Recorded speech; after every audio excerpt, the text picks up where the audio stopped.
En 2017, Nokia tentait de s'imposer sur le marché des smartphones haut de gamme, mais face au Xperia de Sony ou encore au Galaxy de Samsung, le Nokia 8 n'avait pas réussi à s'imposer. Pour 2018, le constructeur HMD lance le Nokia 8 Sirocco, un smartphone qui a le mérite de se démarquer par ses choix de design.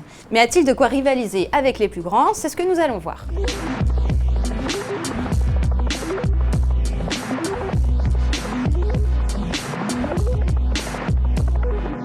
Ce nouveau Nokia 8 ne laisse pas indifférent. Il est particulier et se démarque au premier coup d'œil. Son format s'éloigne de ce qu'on peut retrouver habituellement dans cette gamme de prix. Il est bien plus petit que les autres, notamment avec un écran de 5,5 pouces, mais il n'atteint pas non plus la compacité d'un Xperia compact par exemple. La première fois qu'on le prend dans la main, il est surprenant, on ne sait pas vraiment comment le tenir.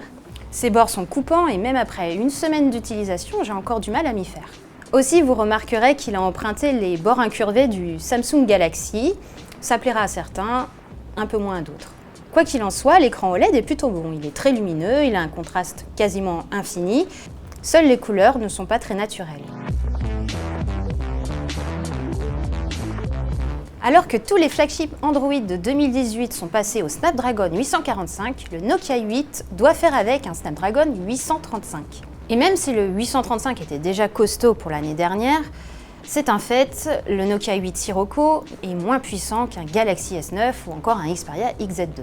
Et même un OnePlus 6, qui est beaucoup moins cher, est équipé d'un 845. Outre les mesures obtenues durant nos tests, le Nokia est moins puissant et cela se ressent au quotidien. Il manque de fluidité et cela s'est vérifié lors de la prise de photos. Il est parfois impossible de capturer un cliché, le logiciel photo n'en faisant qu'à sa tête. Il est même parfois nécessaire de le quitter et de rouvrir l'application pour enfin peut-être pouvoir prendre une photo. Il a aussi la fâcheuse tendance à chauffer très rapidement. Bref, c'est loin d'être une bête de course. L'autonomie est plutôt moyenne et attention si vous êtes joueur parce que ça va vite faire fondre la batterie.